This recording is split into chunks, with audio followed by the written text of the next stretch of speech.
How do you overcome from a grave traumatic brain injury diagnosis and recover from the loss of your father? That is the question we're going to explore today with our special guest on Flourish-Meant. Flourish-Meant is part of the Spark Media Network and can be heard on the Edify app.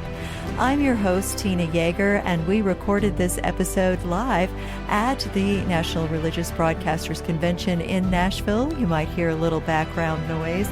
Our guest today is chart-topping indie Christian rock band Empowered frontman and founder Benny DiChiara. He's a singer, songwriter, and traumatic brain injury survivor. He also recently lost his father, and out of it was able to write an amazing song. Benny, I am so honored that you are on Flourish-Meant today. I cannot wait to get into your story. It is one of the most powerful stories that I think our audience can hear about being inspired, about overcoming, and about recovering from the deepest and darkest and most painful places that we can imagine. Now, you have this glamorous career, right? But in the midst of that, you experienced a traumatic brain injury, which is like something people would think, you can't overcome that. You can't come back from that. Right. But God said, through Jesus, I can do whatever I'm going to do, right? That's right. So let's talk about how you can encourage people to understand that God used the most painful moments of your glamorous career and what happened 6 years ago to show that God can overcome anything. He's the God of the impossible. He is. So He is. And if I could start with two words for your viewers and your listeners, the two most important words that I would hope they get from this is, but God. But God, yeah. Because there's really no reason I should be sitting here talking to you. So 6 years ago, I fell. Long story short, I fell asleep on a sofa. The alarm went off in my bedroom where my wife was. She brings my phone to me. I get over to the hardwood floor section of my living room. I've got a 20-minute gap. I do not know what happened. I still can't recall any of it. I think it's God's protective bubble because I don't need to remember. So she told the neurosurgeons that when she went to hand me my phone, I was horizontal. And they said, well, was he wearing socks? Was there water? Or did he trip? And none of that. How did he catch himself? None of that. And she said she just watched me drop. And when my head struck the hardwood floors, it sounded like a gunshot. So she said I rolled over because I was conscious, but I was crawling toward the recliner. She says, no, get into bed. And so I laid into bed. I was a Navy medic back in the day. So something was not right because the room's spinning and sounds. And I look over, I'm like, we need to go. So she was able to get me to our vehicle, drove to the hospital, straight into the emergency room. So MRIs, I cannot tell you how many I've had, all of that. So ICU for observation for a day and a half, whatever. They put me in a regular room. At the end of 3 days, it was like, your brain needs to heal. The only way it heals is it's going to shut down. You'll sleep a lot. And I was like, okay. So they released me home.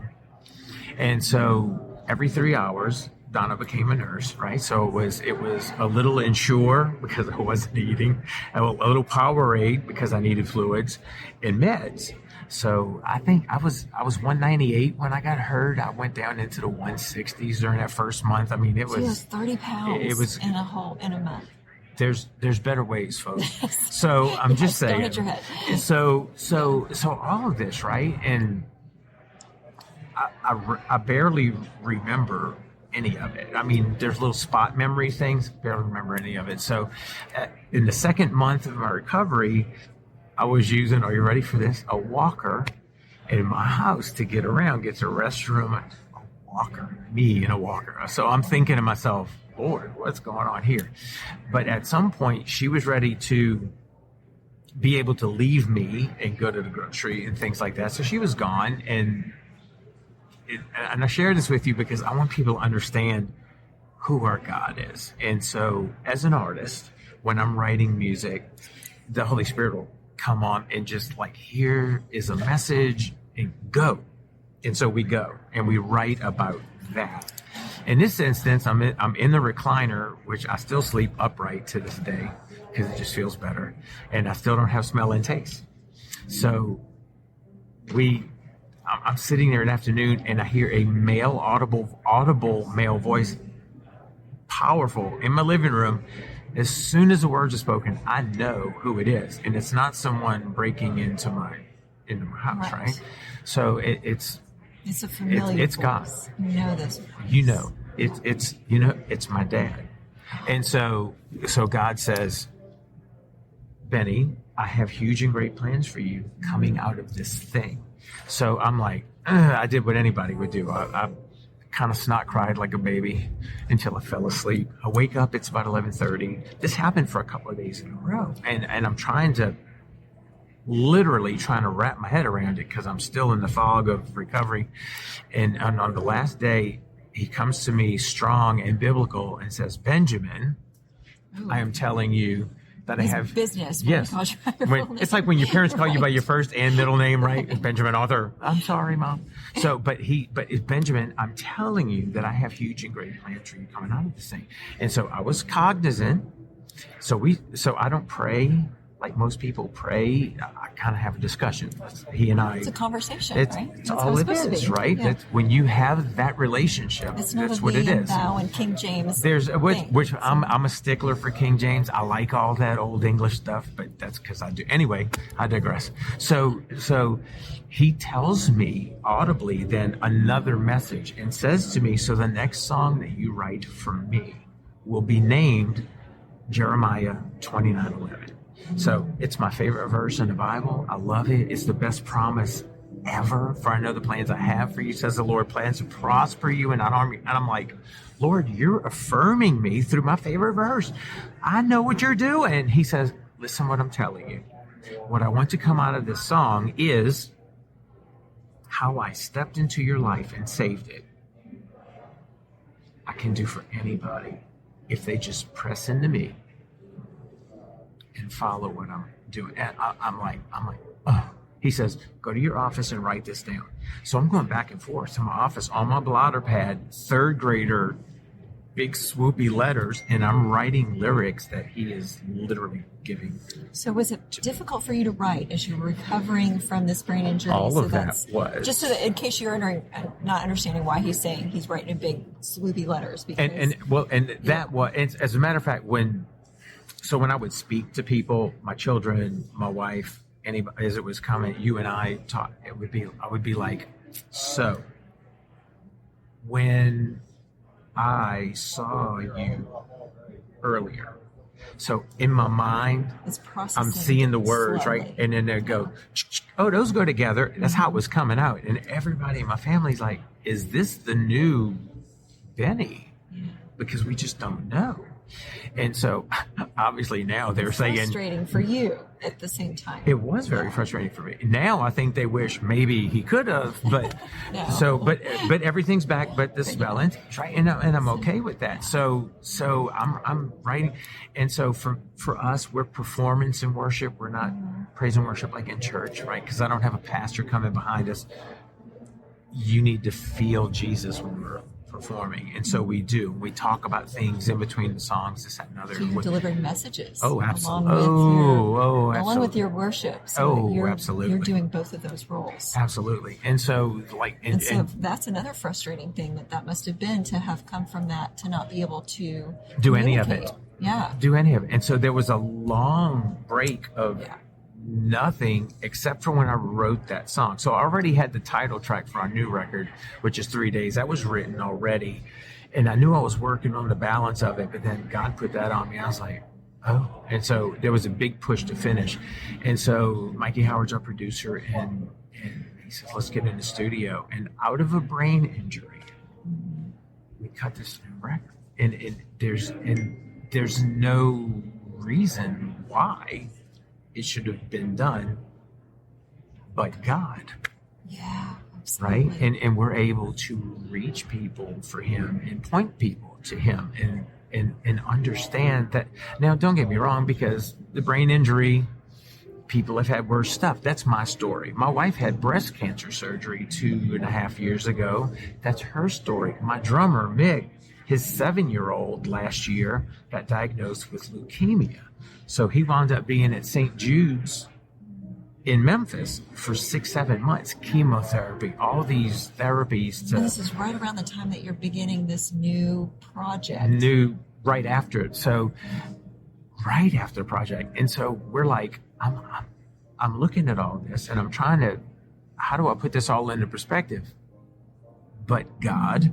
And so Mick, strong dad in Jesus, right? His son is in remission, total, like moving forward, going to school, melting kids' faces off about what Jesus did for him, right? And I'm like, great job, Dad.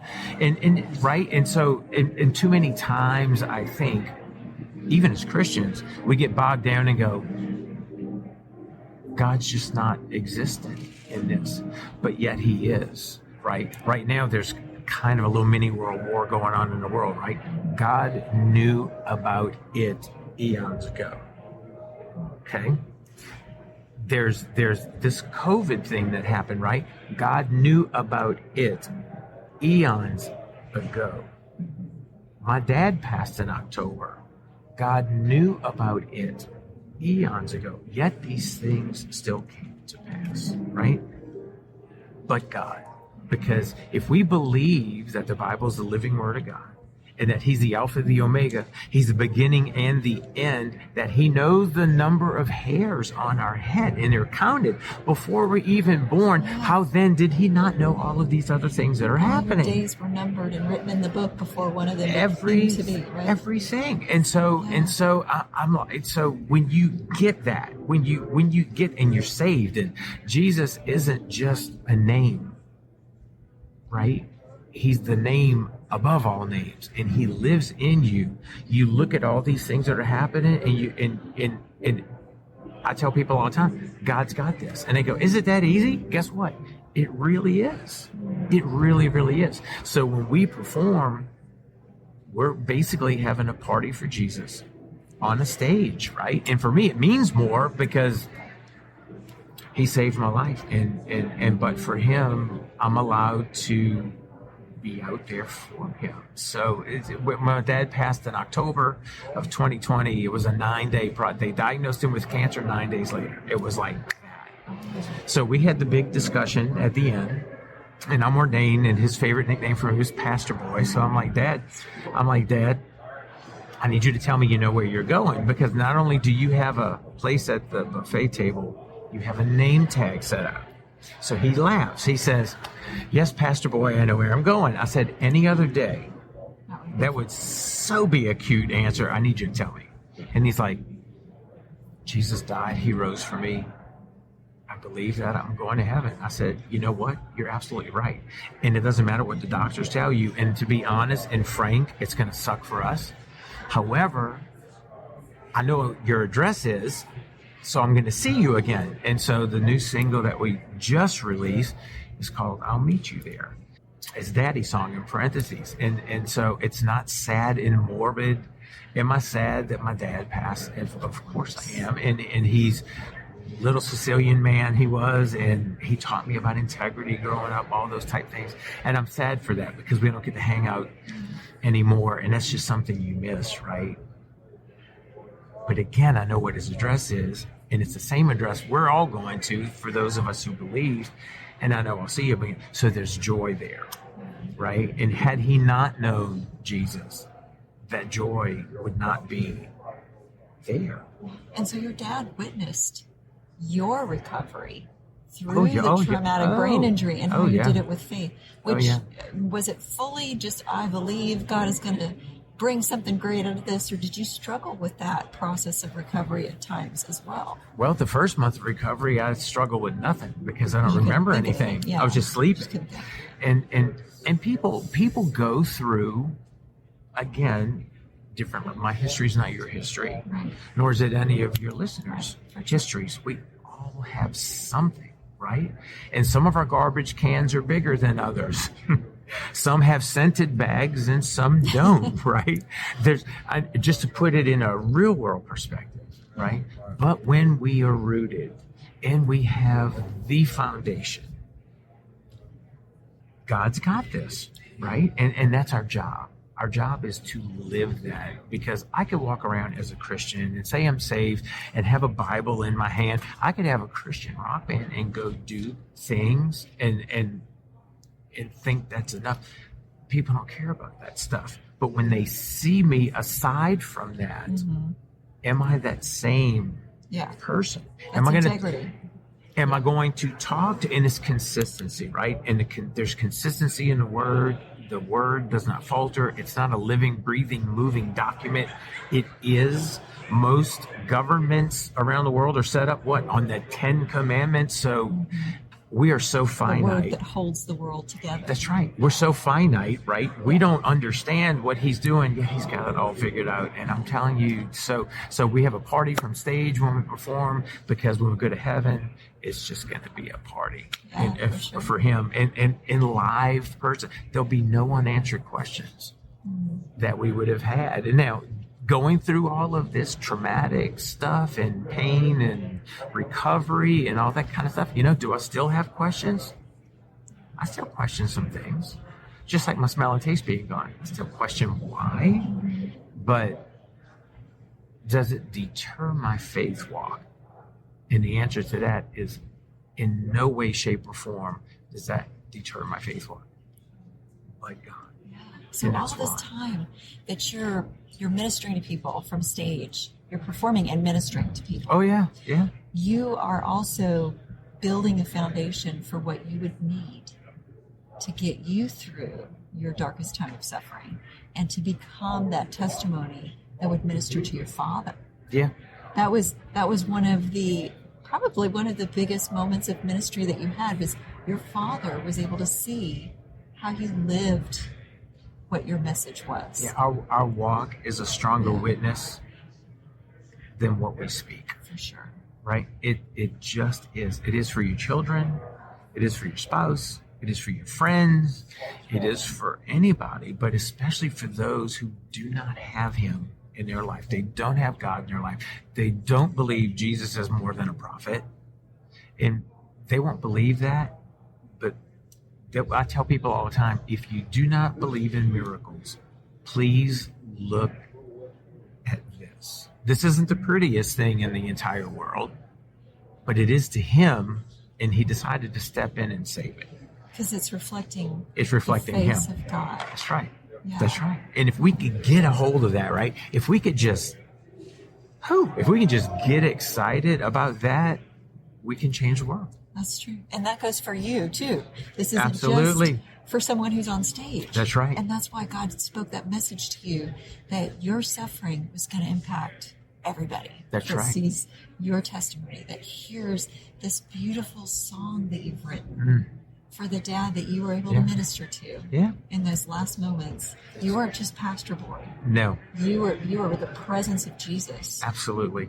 That you showed what faith really is for your Father, and you were able to see that was bringing him to a home that you can look forward to seeing him in again. That's right. I received that, and I appreciate that. And to your viewers and your listener, your life is your stage. Mm-hmm. I mean, think about that. Your life is your stage. What people see in you, that's your stage for him. So it's joyful, right? It is. It just is. And you have this song about turning that grief, that mourning, into dancing.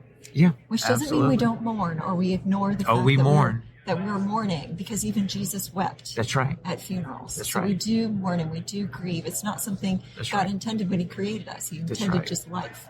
Death was something that came out of brokenness, and he's restoring that in eternal life. You know what God just gave me as you said that, which is, my wife was like, "Are you emotionally invested in what's going on?" This is in the last week of my dad's life. And I'm like, listen, I'm medically trained from the military, so I need to know what appointment's next, what. And so I was very finite in that. And so I said, there'll be time for that. But that time's not now. So after Dad passed, my sisters, my mom, everybody's in the living room. So the nurse is in the room and she says, well, I need to undress him and bathe him. And I'm like, I'm going to help you with that. So she goes, oh, that's right.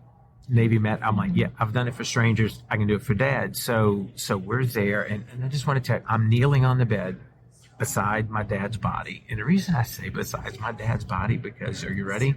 That's what it was. Yeah. That's all it was. It's a very surreal thing. The spirit had obviously left his body. And he just did. So we took care of him, and then I helped wrap him up when the funeral home people came, and they were actually very moved by that. And we kind of tucked him away and sent him off, right? And then we went home, and the following day, that night, because I had been up for like 48 hours at this point, and Donna says, you might need to go get sleep. You look, you need sleep. So as I'm going into my bedroom, and this is to show you that it's not all of this all the time.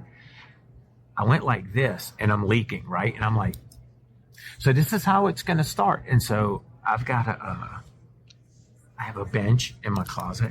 So I grabbed my hand towel off the wall, and I'm rolling in there, and I just felt it coming, and come it did. And so it was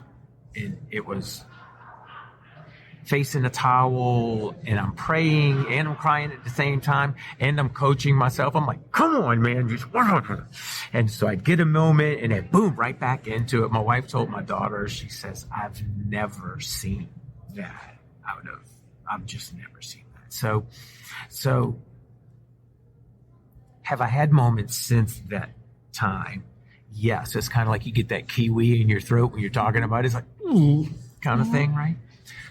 But never have I gone back to that distraught, just broken down in my closet moment. In other words, my mourning hasn't happened every morning, because there's a joy that replaced it, because I know what's ahead, right? And then I'll get to see Daddy again. So, it's just a blast. It's just a blast. And we do mourn because it shows that we value life. Absolutely. Yeah. Absolutely. But man, yeah. So we released the song, and when we did, and Mick, my drummer, another thing we share in common, like he lost his dad to cancer too. And so we finished recording it, and I told him, I was like, man, our dads are just dancing right now about that. And he's like, right? And it's, there's joy to it. There's joy in any trauma in our life, regardless of what it is, if we just press into him. And all he's saying right now is, look at me. Very good. So how can people stay in touch with you and get a copy of your new album and support you as an artist and in your ministry, and so they can kind of stay connected in a way that's going to help them be encouraged to move forward in the times they need to overcome themselves? That'd be great. So thank you for that. So our website for the band is this is weird but easy. So it's Rockin' without a G. So it's ROCKIN, the number 4, Jesus. So rockinforjesus.com. It's easy to remember. CD Baby carries physical CDs for us, as well as if they go through the website, we could probably do that. We're on every single streaming known to man. The 3 days record just went over 270,000 streams on Spotify alone. So that's been kind of a neat thing. The singles that we've done since then, including Daddy's Song, is on there. And on our YouTube page, we have an official YouTube page too. It's just Empowered. And there's 2 or 3 official videos we've done for it. And we just did the official video for my dad's song that we did too. So it's exciting. And then we're going to do a new record this summer, and who knows what's coming out of that. So we're excited about it. We look forward to being able to see all of the great things that God's going to continue pouring through you to bring that but God message. That's right. Into their lives. That's right. But God. It's my favorite 2 words. So and it should be everybody's favorite 2 words. Favorite 2 words. That's where we are. Until we say, hello again, God, when we get up to that other That's side right. where we're dancing in that party That's right. together. That's So, absolutely right. So appreciate you coming on for Yeah, thank you so much. I'm glad we got a chance to do it. So I hope that you follow the links and get in touch with all of his fantastic materials, that moving song, Daddy Song, and all the rest of the album.